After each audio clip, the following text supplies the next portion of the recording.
Hi, എല്ലാവർക്കും പുതിയൊരു വീഡിയോയിലേക്ക് സ്വാഗതം. മീനൂസ് കിച്ചന്റെ കാര്യത്തിൽ സൂരജിനോട് മീനു സംസാരിക്കുന്നുണ്ട്. സൂരജ് പറയും, മീനൂസ് കിച്ചന്റെ കാര്യത്തിൽ എന്റെ തീരുമാനം എന്താന്ന് ഞാൻ പറഞ്ഞു കഴിഞ്ഞു, വേണമെങ്കിൽ ഞാൻ ഒന്നുകൂടെ ആവർത്തിക്കാം. മീനൂസ് കിച്ചന്റെ കാര്യത്തിൽ തൽസ്ഥിതി തുടരുക എന്ന് തന്നെയാ എന്റെ തീരുമാനം. ഇനി എന്റെ തീരുമാനം മാറ്റണമെങ്കിൽ മീനൂസ് കിച്ചണിൽ നിന്ന് പിടിച്ചെടുത്ത ഭക്ഷ്യവസ്തുക്കളിൽ എങ്ങനെ വിഷാംശം വന്നു എന്ന് നിങ്ങൾ തെളിയിക്കണം.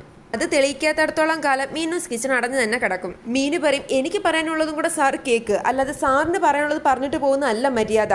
ഇതെല്ലാം കേട്ടോണ്ട് ചിന്താമണിയും സുധയും മുത്തശ്ശിയും എല്ലാം നിപ്പുണ്ട്. ചിന്താമണി പറയുന്നുണ്ട്, ഇവള് സൂരജേട്ടനെ മര്യാദ പഠിപ്പിക്കുന്നു എങ്കിൽ ഇവളുടെ സ്ഥാപനം തുറന്നത് തന്നെ. എന്താ ഇയാൾക്ക് പറയാനുള്ളത്? അത് വിശദമായിട്ട് തന്നെ പറഞ്ഞു, കേൾക്കാൻ ഞാൻ തയ്യാറാ. സൂരജ് പറയുമ്പോഴത്തേക്കും മീനു പറയുന്നുണ്ട്, കഴിഞ്ഞ കുറച്ച് വർഷങ്ങളായി പ്രത്യേകിച്ച് പേരുദോഷമൊന്നും കേൾപ്പിക്കാതെ മാന്യമായി നടത്തുന്നതാണ് എൻ്റെ മീനൂസ് കിച്ചൺ. എൻ്റെ സ്ഥാപനത്തിന്റെ വളർച്ചയിൽ അസൂയപ്പെടുന്ന ഒരുപാട് ആൾക്കാർ ഈ നാട്ടിലുണ്ട്. എൻ്റെ സ്ഥാപനത്തിനെ നശിപ്പിക്കാൻ ഇവർ ശ്രമിച്ചു തുടങ്ങിയിട്ട് കാലങ്ങൾ കുറേയായി. അവരൊരിക്കൽ കെണിയ ഇത്. സാർ മീനൂസ് കിച്ചണിൽ നിന്ന് പിടിച്ചെടുത്ത ഭക്ഷണങ്ങളിൽ വിഷം ചേർന്നിട്ടുണ്ടെങ്കിൽ അത് മനഃപൂർവ്വം ആരോ ചേർത്തതാണ്. സൂരജ് പറയും, അതൊക്കെ തെളിയിക്കേണ്ടത് നിങ്ങളുടെ ഉത്തരവാദിത്തമാണ്. റെയ്ഡ് ചെയ്ത് ഞാൻ പിടിച്ചെടുത്ത ഭക്ഷ്യവസ്തുക്കളിൽ വിഷാംശം ചേർന്നിട്ടുണ്ടെങ്കിൽ ആ സ്ഥാപനം പൂട്ടിക്കേണ്ടത് എൻ്റെ ഡ്യൂട്ടിയാണ്. അതിനിയും തുറന്ന് പ്രവർത്തിച്ച ഈ നാട്ടിലെ ഒരുപാട് ജീവനുകൾക്ക് ഞാൻ സമാധാനം പറയേണ്ടി വരും. മീനു പറയും, എന്തിനാ സാർ ഈ സിനിമ ഡയലോഗൊക്കെ എന്നോട് അടിക്കുന്നത്? ശത്രുക്കൾ എന്നോട് ചെയ്ത ചതിക്ക് സാർ കൂട്ടുനിന്നു തന്നെയാണ് ഞാനിപ്പം വിശ്വസിക്കുന്നത്. മീനൂസ് കിച്ചൺ പൂട്ടിക്കാൻ വേണ്ടി സാർ അവരുടെ കയ്യിൽ നിന്ന് എത്ര രൂപ കൈക്കൂലി വാങ്ങി? അത് കേട്ട് മുത്തശ്ശിയെല്ലാം ഞെട്ടിപ്പോകും. സൂരജ് പറയും, മൈൻഡ് യുവർ വേർഡ്സ്. ഔദ്യോഗിക ജീവിതത്തിൽ അഴിമതിയുടെ കറ പുരളാത്ത എന്നെപ്പറ്റി അന്വേഷിച്ചിട്ട് വേണമായിരുന്നു സത്യസന്ധമല്ലാത്ത ഈ ആരോപണങ്ങൾ പറയാൻ. ഇനി ഇയാൾ എനിക്കെതിരെ ഇതുപോലുള്ള ആരോപണങ്ങൾ ആവർത്തിക്കുവാണെങ്കിൽ മാനനഷ്ടത്തിന് എനിക്ക് കേസ് കൊടുക്കേണ്ടി വരും. നിങ്ങളെ ഞാൻ കോടതി കയറ്റും. മീനു പറയും, പോലീസ് കേസും കോടതി ഒക്കെ ആകുമ്പോൾ ശത്രുക്കൾ ആഗ്രഹിച്ച പോലെ എന്റെ പതനം പൂർണ്ണമാകും. എത്രയും പെട്ടെന്ന് അതൂടെ ചെയ്യണം സാർ, എങ്കിലല്ലേ വാങ്ങിച്ച കാശിന് സാർ കൃത്യമായി പണിയെടുത്തു എന്ന് അവർക്ക് മനസ്സിലാവൂ. ചെയ്തു തന്ന ഉപകാരങ്ങൾക്കെല്ലാം നന്ദിയെന്നും പറഞ്ഞ് മീനു അവിടുന്ന് ഇറങ്ങിപ്പോകും. സൂരജ് അകത്തേക്ക് കയറി വരുമ്പോൾ സുധ അവിടുന്ന് പോകും. മുത്തശ്ശി ചോദിക്കും, എന്താ മോനെ ആ മീനു ആയിട്ടുള്ള പ്രശ്നം? ഓ, അപ്പോഴേക്കും അവളുടെ പേരും ജാതകവും എല്ലാം പഠിച്ചല്ലേ? സൂരജ് പറയുമ്പോൾ ചിന്താമണി പറയുന്നുണ്ട്, സൂരജേട്ടനെ അന്വേഷിച്ച് ഇവിടെ വരുന്നവരോട് അകത്ത് കയറ്റിയിരുത്തി വിശേഷം പറയരുതെന്ന് ഞാൻ പലവട്ടം ഈ അമ്മമ്മയോട് പറഞ്ഞിട്ടുണ്ട്. സൂരജ് ചോദിക്കും, ഓഹോ, അതിൻ്റെ ഇടയിൽ ഇത് സംഭവിച്ചോ? അവൾ ഇവിടെ കയറി അമ്മമ്മയെ കയ്യിലെടുത്തോ? മുത്തശ്ശി പറയും, ഞാൻ എന്ത് ചെയ്തു എന്നാ? കാണാൻ കൊള്ളാവുന്ന ഒരു പെൺകുട്ടി, ആദ്യ സംസാരത്തിൽ തന്നെ കുടുംബത്തിൽ പിറന്ന കുട്ടിയാന്ന് മനസ്സിലായി. അത് മാത്രമല്ല, നിന്റെ അപ്പൂപ്പനെ പോലെ അവളും ഒരു ദേഹണക്കാരിയാ. അതൊക്കെ കൊണ്ടാ ഞാൻ അവളെ അകത്തേക്ക് ക്ഷണിച്ചതും കുറച്ചു നേരം സംസാരിച്ചതും. ചിന്താമണി പറയും, അമ്മുമ്മ പറഞ്ഞ പോലെ നല്ല സ്വഭാവ ഗുണമുള്ള പെൺകുട്ടിയായിരുന്നെങ്കിൽ അവൾ ഇങ്ങനെ സൂരജേട്ടനെ ഇൻസൾട്ട് ചെയ്ത് സംസാരിക്കുമായിരുന്നു. അവള് വായി തോന്നി എന്തൊക്കെയാ വിളിച്ചു പറഞ്ഞു പോയത്. സൂരജേട്ടൻ ലോക അഴിമതിക്കാരനാന്ന് പറഞ്ഞില്ലേ? അതൊക്കെ നമുക്ക് ക്ഷമിക്കാനും പൊറുക്കാനും പറ്റുമോ? അമ്മമ്മ പറയും, പറഞ്ഞു കേട്ടിടത്തോളം ആ കുട്ടി നിരപരാധിയാന്നാ എനിക്ക് തോന്നുന്നത്. ഒരു ഉപജീവന മാർഗം അടഞ്ഞു പോകുമ്പം ആരാണെങ്കിലും പ്രതികരിച്ചു പോവില്ലേ മോനെ? അതേ ആ കുട്ടിയും ചെയ്തുള്ളൂ. സൂരജ് പറയും, അമ്മമ്മ എന്താ ഈ പറയുന്നത്? നിയമലംഘനം നടന്നു കൃത്യമായി എനിക്ക് ബോധ്യപ്പെട്ടതിന്റെ അടിസ്ഥാനത്തിലാ ഞാൻ അവളുടെ മീനൂസ് കിച്ചൺ പൂട്ടിച്ചത്. ഞാൻ അന്വേഷിച്ചപ്പം അത്യാവശ്യം പേരുള്ള ഒരു കേറ്ററിംഗ് സർവീസ് തന്നെ അവളുടെ മീനൂസ് കിച്ചൺ. അതുകൊണ്ട് തന്നെ അവൾക്ക് ഒരുപാട് എതിരാളികളും കാണും. അവരെന്നെ സ്വാധീനിച്ച് നടത്തിയ റെയ്ഡ് നാടകമാണിതെന്നാ ഇപ്പൊ അവൾ ആരോപിക്കുന്നത്. അത് സത്യസന്ധ അല്ലെന്ന് അമ്മാമ്മയ്ക്ക് ബോധ്യമുള്ള കാര്യമല്ലേ? ഇനി കൃത്യമായ തെളിവുകൾ കിട്ടാതെ മീനൂസ് കിച്ചൺ തുറക്കുന്ന കാര്യം നടക്കില്ല. അവൾ ഇവിടെ വന്ന് പറഞ്ഞതുപോലെ എനിക്ക് അവളോട് യാതൊരു പ്രതികാര ബുദ്ധിയും ഇല്ല. അവളുടെ ഭാഗത്ത് ന്യായം ഉണ്ടെന്ന് തെളിഞ്ഞാൽ ആ നിമിഷം ഞാൻ മീനൂസ് കിച്ചൺ തുറക്കുകയും ചെയ്യും. മുത്തശ്ശി പറയും, നിന്റെ സത്യസന്ധതയിൽ ഇവിടെ ആർക്കും ഒരു സംശയവും ഇല്ല. പക്ഷെ സത്യസന്ധതയോടൊപ്പം ചില കാര്യങ്ങളിൽ മനുഷ്യത്വം കൂടെ കാണിക്കണമെന്നേ ഞാൻ പറഞ്ഞുള്ളൂ, അല്ലാതെ ഔദ്യോഗിക കാര്യങ്ങളിൽ ക്രമക്കേട് കാണിക്കണം എന്നല്ല. സൂരജ് പറയും, മീനൂസ് കിച്ചൺ തുറക്കാൻ വേണ്ടി ആ പെൺകുട്ടി പല കാര്യങ്ങളും ചെയ്യുന്നുണ്ട്. എന്നെ കാണാനും സ്വാധീനിക്കാനും വേണ്ടി ഒരുപാട് തവണ ഓഫീസിൽ വരികയും ചെയ്തു. അവൾ ഇവിടെ വരികയും നിങ്ങളെ കാണുകയും ചെയ്യുന്നത് ശരിക്കും എന്നെ സ്വാധീനിക്കാൻ വേണ്ടി തന്നെയാ. അതുകൊണ്ട് ഇനി അവൾ ഇവിടെ വന്ന നിങ്ങൾ ആരും അവളെ പ്രോത്സാഹിപ്പിക്കരുത്, അകത്ത് കയറ്റിയിരുത്തി സൽക്കരിക്കുകയും ചെയ്യരുത്. അതൊക്കെ ഒരു തരത്തിൽ അഴിമതി തന്നെയാ. ചിന്താമണി പറയും, കേട്ടല്ലോ, സൂരജേട്ടൻ പറഞ്ഞതെല്ലാം അമ്മമ്മ പാലിക്കാനുള്ള കാര്യങ്ങളാ. സൂരജ് പറയും, എന്താണേലും നടന്നത് നടന്നു, ഇനി ഇത്തരം കാര്യങ്ങൾ ആവർത്തിക്കാതിരിക്കുക. ഞാൻ പോയി ഫ്രഷ് ആയിട്ട് വരാം. സൂരജ് പോകുമ്പോഴത്തേക്ക് അമ്മമ്മ ചിന്താമണിയോട് പറയും, നീ കൊള്ളാലോ ആള്, നീ എത്ര വേഗം കാല് മാറിയത്. ഒന്നുമില്ലെങ്കിൽ നീ പാചകം ചെയ്ത് കൊളാക്കിയ മാമ്പഴ പുളിശ്ശേരി നന്നാക്കി തന്നത് ആ കുട്ടിയല്ലേ? അതിന്റെ നന്ദിയെങ്കിലും കാണിക്കായിരുന്നു. അവള് പറയും എനിക്ക് നന്ദി ഇത്തിരി കുറവാ. അമ്മമ്മ പറയും മീനു ഉണ്ടാക്കിയ മാമ്പഴ പുളിശ്ശേരി വെച്ച് നീ അങ്ങനെ ആളാവണ്ട, അത് നീ ഉണ്ടാക്കിയതല്ലെന്ന് ഞാൻ സൂരജിനോട് പറയും.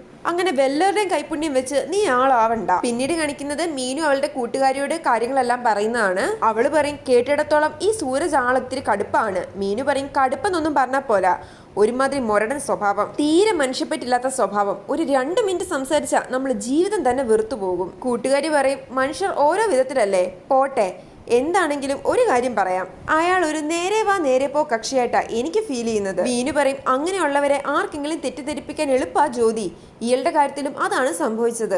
ആരോ എന്തോ എനിക്കെതിരെ തെളിവ് സഹിതം അദ്ദേഹത്തിനോട് പറഞ്ഞു കൊടുത്തേക്കുവാ. അയാളാണെങ്കിൽ അത് കണ്ണടച്ച് വിശ്വസിക്കുകയും ചെയ്തിട്ടുണ്ട്.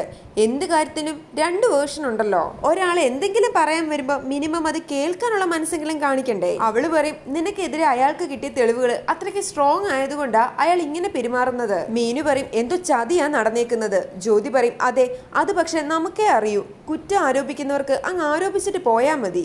നിരപരാധിത്വം തെളിയിക്കേണ്ടത് നമ്മളുടെ ബാധ്യതയാ. ഇതിന്റെ പിന്നിൽ ആരുടെ കയ്യാന്ന് ആലോചിച്ചിട്ട് ഒരു പിടിയും കിട്ടുന്നില്ല. അവളോട് ശത്രുതയുള്ളത് ആ കുന്നുമ്മൽക്കാർക്കാ. പുറത്തുനിന്ന് പരമാവധി ഞങ്ങളെ ദ്രോഹിക്കാൻ ശ്രമിച്ചിട്ടുമുണ്ട്. പക്ഷെ അവർക്ക് മീനൂസ് കിച്ചനകത്തേക്ക് എങ്ങനെ ആക്സസ് കിട്ടാനാ? ജ്യോതി പറയും നാരായണനാണ് ഇതിന് പിന്നിലെന്നും പറഞ്ഞ് നിനക്കൊരു ഫോൺ കോൾ വന്നില്ലേ, ആ ഫോൺ വിളിച്ചത് ആരാണെങ്കിലും ശരി അവർക്കിതിൽ എന്തെങ്കിലും പങ്കുണ്ടാവും. മീനു പറയും അത് ഞാനും ആലോചിച്ചു, ആ നമ്പർ ഞാൻ ട്രൂ കോളർ ചെക്ക് ചെയ്യുകയും ചെയ്തു, എന്നിട്ട് ഫോണിൽ അത് കാണിച്ചു കൊടുക്കുന്നുണ്ട്. പക്ഷെ കൃത്യമായിട്ട് ഐഡന്റിറ്റി റിവീൽ ആയില്ല. ഇതേ നോക്ക് മിസ്റ്റർ എന്നാ കാണിക്കുന്നത്. ഒരു സംശയം തോന്നി ജ്യോതി ആ ഫോൺ നമ്പർ അവളുടെ ഫോണിൽ നോക്കും. എന്താന്ന് മീനു ചോദിക്കുമ്പോൾ ജ്യോതി പറയും ഇതാ മറ്റവന്റെ നമ്പരാ. ആരുടെ? ആ കല്യാണ മീനു ചോദിക്കും ജിത്തോ? ജ്യോതി പറയും അതെ, പല പ്രാവശ്യം എന്നെ ഈ നമ്പറിൽ നിന്ന് അയാൾ വിളിച്ചിട്ടുണ്ട്. മീനു ചോദിക്കും അപ്പൊ ഇതിന്റെ പിന്നിൽ കുന്നുമൽക്കാരല്ലേ? ജ്യോതി പറയും അതൊന്നും എനിക്കറിയില്ല, പക്ഷെ സംഭവിച്ച കാര്യങ്ങളിൽ ഒരു പങ്ക് എന്താണെങ്കിലും ജിത്തിനുണ്ടാവും, അല്ലെങ്കിൽ അവൻ ഇങ്ങനെ ഒരു കോള് വിളിക്കേണ്ട കാര്യമില്ലല്ലോ. പക്ഷെ നീ കണ്ടെത്തേണ്ടത് മറ്റൊരു കാര്യ, ഇതിന് പിന്നിൽ ആരാണെങ്കിലും മീനൂസ് കിച്ചന്റെ അകത്ത് നിന്ന് ഒരാളുടെ സഹായം കിട്ടാതെ ഇതൊന്നും നടക്കില്ല. നിന്റെ ചുറ്റും നിൽക്കുന്നവരിൽ ആരോ ഒരാള് നിന്നെ ചതിക്കാൻ കൂട്ടു നിന്നിട്ടുണ്ട്. അതാരാണെന്ന് വേണം ആദ്യം കണ്ടെത്താൻ. അത് കഴിഞ്ഞാൽ പിന്നെ ഇത് ചെയ്തത് ജിത്താണോ കുന്നുമൽക്കാരാണോ എന്നൊന്നും കണ്ടുപിടിക്കാൻ ഒരു ബുദ്ധിമുട്ടും ഉണ്ടാവില്ല. പിന്നീട് കാണിക്കുന്നത് സുഹാസിനിയെ ഹർഷനെയാണ്. ഹർഷൻ എന്തോ തിരിമറി നടത്തിയിട്ടുണ്ട്. അതിന് സുഹാസിനി ശാസിക്കുന്നുണ്ട്. ഇത് ശിവരഞ്ജനെ കണ്ടുപിടിച്ച പിന്നെ നീ ഇവിടുന്ന് പുറത്താന്നൊക്കെ പറയും. എന്നിട്ട് അവനെ കുറെ ഉപദേശിക്കുന്നൊക്കെയുണ്ട്. ഇതിൽ പല കാര്യങ്ങളും ആ മുത്തശ്ശി മറഞ്ഞു നിന്ന് കേൾക്കുന്നുണ്ട്. പിന്നീട് കാണിക്കുന്നത് സൂരജിന്റെ വീടാണ്. സൂരജ് വരാൻ വേണ്ടി ചിന്താമണി അമ്മമ്മയും കാത്തിരിക്കുക. ചിന്താമണി പറയുന്നുണ്ട് ഈ മാമ്പഴ പുളിശ്ശേരി മീനു ഉണ്ടാക്കിയതാന്ന് അമ്മമ്മ പറയാതിരിക്കുന്നതായിരിക്കും നല്ലത്. അമ്മമ്മ ചോദിക്കും പിന്നെ ആരുണ്ടാക്കിയതാന്ന് പറയണം? കഷ്ടപ്പെട്ട് നീ ഉണ്ടാക്കിയതാന്ന് പറയണോ? അത് ഞാൻ പറയില്ല ചിന്താമണി. കഷ്ടപ്പെട്ടുണ്ടാക്കിയ ഈ ഊണ് സൂരജേട്ടൻ കഴിക്കേണ്ടെന്നാണോ അമ്മമ്മയുടെ അഭിപ്രായം? അവർ ചോദിക്കും സൂരജ് ഊണ് കഴിക്കുന്നില്ലെന്നോ? നീ എന്തൊക്കെയാ ചിന്താമണി പറയുന്നേ? അതിനാണോ ഉച്ചയ്ക്ക് ഇല്ലാത്ത സമയം ഉണ്ടാക്കി അവൻ ഇവിടെ വരുന്നത്? ചിന്താമണി പറയും ആ ഒരു ചിന്ത അമ്മാമ്മയ്ക്കുണ്ടെങ്കിൽ ഈ മാമ്പഴ പുളിശ്ശേരി മീനും ഉണ്ടാക്കിയതാന്ന് പറയണ്ട. ഇവിടെ വന്ന് സൂരജേട്ടനെ ഇത്രയൊക്കെ ആക്ഷേപിച്ചിട്ട് പോയ അവൾ ഉണ്ടാക്കിയത് ഈ മാമ്പഴ പുളിശ്ശേരി എന്ന് പറഞ്ഞാൽ സൂരജേട്ടൻ ഊണ് കഴിക്കാൻ നിൽക്കുവോ? അവളെ അമ്മാമ്മ ജസ്റ്റ് അകത്തിരുത്തി സംസാരിച്ചു എന്നേ സൂരജേട്ടൻ അറിയത്തുള്ളൂ. അടുക്കള കയറ്റി പാചകം ചെയ്യിച്ചു എന്നറിയുമ്പം എന്തായിരിക്കും അവസ്ഥ? ഈ മാമ്പഴ പുളിശ്ശേരി ആരുണ്ടാക്കിയതാന്ന് സൂരജേട്ടൻ എന്താണേലും ചോദിക്കും. അമ്മാമ്മ ഉണ്ടാക്കത്തില്ലെന്ന് അറിയാം. ഇത്രയും നാളത്തെ അനുഭവം വെച്ച് സുധ ചേച്ചി ഉണ്ടാക്കിയതല്ലെന്നും അറിയാം. അപ്പൊ പിന്നെ ഞാൻ ഉണ്ടാക്കിയതാന്ന് പറഞ്ഞാൽ പ്രശ്നം തീരില്ലേ? അമ്മാമ്മയുടെ മുന്നിലെ ഇപ്പോഴത്തെ ആവശ്യം കൊച്ചുമോൻ തൃപ്തിയോടെ ഊണ് കഴിച്ചിട്ട് പോവാന്നുള്ളതല്ലേ? അതിന്റെ ഇടയിലൂടെ ഈ മാമ്പഴ പുളിശ്ശേരിയുടെ കാര്യത്തില് ഞാനൊന്ന് ആളായിക്കോട്ടെ അമ്മാമ്മേ. അപ്പോഴേക്കും സൂരജ് വരുന്നുണ്ട്. സൂരജ് കഴിക്കാൻ ഇരിക്കുമ്പോഴത്തേക്കും അവർ വിളമ്പി കൊടുക്കും. മാമ്പഴ പുളിശ്ശേരി കൂട്ടി ഒരു വാ ചോറുണ്ട് കഴിയുമ്പോഴത്തേക്കും സൂരജ് പറയും അമ്മാമ്മേ ആ മാമ്പഴ പുളിശ്ശേരി ഇത്തിരി എൻ്റെ കയ്യിലേക്ക് ഒഴിച്ചേ. അമ്മാമ്മ ഒഴിച്ചു കൊടുക്കും. അത് രുചിച്ചിട്ട് സൂരജ് ചോദിക്കും അമ്മാമ്മേ സത്യം പറയണം, ഈ മാമ്പഴ പുളിശ്ശേരി ആരാ ഉണ്ടാക്കിയത്? ചെറുപ്പത്തില് അമ്മ ഉണ്ടാക്കി തന്ന അതേ മാമ്പഴ പുളിശ്ശേരിയുടെ രുചി സൂപ്പറായിട്ടുണ്ട്. എന്താണെങ്കിലും ഇത് സുധ ചേച്ചി ഉണ്ടാക്കിയതല്ല, അത് ഉറപ്പാ. പിന്നെ അമ്മാമ്മ ഇപ്പം അടുക്കളയിൽ കയറാറുമില്ല. പിന്നെ ഇവിടെ ആകെയുള്ളത് ചിന്താമണിയാ. ഇത്രയും നല്ല മാമ്പഴ പുളിശ്ശേരി ഉണ്ടാക്കാൻ ചിന്താമണിക്ക് പറ്റുമെന്ന് എനിക്ക് തോന്നുന്നില്ല. അമ്മാമ്മ ചിന്താമണിയെ നോക്കുമ്പോൾ അവള് പ്ലീസ് എന്ന് പറയും. അമ്മാമ്മ പറയും നീ വിശ്വസിച്ചാലും ഇല്ലെങ്കിലും ഇത് ചിന്താമണി ഉണ്ടാക്കിയത് തന്നെയാ. സൂരജ് പറയും വൃത്തിയായിട്ടൊരു ചമ്മന്തി പോലും അരയ്ക്കാൻ അറിയാൻ മേലാത്തോളായിരുന്നു. ഇപ്പൊ അവള് എനിക്ക് ഏറ്റവും ഇഷ്ടപ്പെട്ട മാമ്പഴ പുളിശ്ശേരി ഉണ്ടാക്കി തന്ന് ഞെട്ടിച്ചിരിക്കുന്നു. Thank you Chintamani. നീ ഇതൊക്കെ എവിടുന്നാ പഠിച്ചത്? അവള് പറയും ഞാനിതൊക്കെ സ്വയം ചെയ്ത് പഠിച്ചതാ സൂരജേട്ടാ. എന്താണെങ്കിലും ഇവള് വന്നത് നന്നായി അല്ലേ അമ്മാമ്മേ? നമുക്കിനി രുചിയുള്ള ആഹാരം കഴിക്കാലോ. പിന്നീട് കാണിക്കുന്നത് മീനു ആ ഫോൺ കോളിന്റെ പിന്നിലെ കാര്യം പാർവതിയോട് പറയുന്നതാണ്. ഓഹോ അവനായിരുന്നു ഇതിന്റെ പിന്നില്? മീനു പറയും അതെ, അവനന്ന് നാരായണനെ പറ്റി പറഞ്ഞപ്പോൾ നമ്മളത് വിശ്വസിച്ചിരുന്നെങ്കിലോ? ഇതിന്ന് മനസ്സിലാക്കിക്കോ, ആരെന്ത് പറഞ്ഞാലും ചാടി കയറി നമ്മളത് വിശ്വസിക്കാൻ പോകരുതെന്ന്. അമ്മ അറിയാതെ എന്തെങ്കിലും ഇതിനെപ്പറ്റി നാരായണനോട് സംസാരിച്ചായിരുന്നോ? പാർവതി പറയും, നീ എന്ത് മണ്ടത്തരം മോളെ പറയുന്നത്, ഞാൻ അങ്ങനെ ചോദിക്കുവോ? നാരായണൻ നമുക്ക് അന്യനൊന്നും അല്ലല്ലോ. അവന്റെ വീടും പശ്ചാത്തലം ഒന്നും അറിയില്ലെങ്കിലും അവൻ ആത്മാർത്ഥതയുള്ളവനാന്ന് നമുക്ക് മനസ്സിലായ കാര്യമല്ലേ. ഒരു അജ്ഞാത ഫോൺ കോളിന്റെ പേര് നാരായണനെ അവിശ്വസിക്കേണ്ട കാര്യമൊന്നുമില്ലല്ലോ. എന്താണേലും കള്ളഫോൺ വിളിച്ചയാളെ കണ്ടുപിടിച്ച സ്ഥിതിക്ക് അവന്റെ ഉദ്ദേശം കൂടി എന്താന്ന് മനസ്സിലാക്കണം. മീനു പറയും, അതിനി എന്ത് മനസ്സിലാക്കാനിരിക്കുന്നമ്മേ? സിമ്പിൾ അല്ലേ, എന്നെ നാരായണൻ തമ്മിൽ തെറ്റിക്കണം. അങ്ങനെ എന്റെ ചിറകരിഞ്ഞ് മീനൂസ് കിച്ചൺ അവതാളത്തിലാക്കണം. ഇത് തന്നെയായിരുന്നു ആ കല്യാണരാമന്റെ ഉദ്ദേശം. പാർവതി പറയും, ജിത്തിന് നിന്നോട് തീരാത്ത പകയുണ്ട്. അവന്റെ എത്ര കള്ളത്തരങ്ങളാ നീ പൊളിച്ചത്. മീനു പറയും, ഇങ്ങനെയുള്ളവരെ പിന്നെ എന്നാ ചെയ്യേണ്ടതമ്മേ? ഇവനൊക്കെ എതിരെ കേസ് കൊടുത്ത് ഒരിക്കലും പുറത്ത് വരാത്ത വിധം ജയിലിൽ അടയ്ക്കുകയേ വേണ്ടത്. വേണ്ടി വന്നാൽ ഞാൻ അതും ചെയ്യും. അത്രയും കാണിച്ചുകൊണ്ടാണ് ഇന്നത്തെ എപ്പിസോഡ് അവസാനിക്കുന്നത്.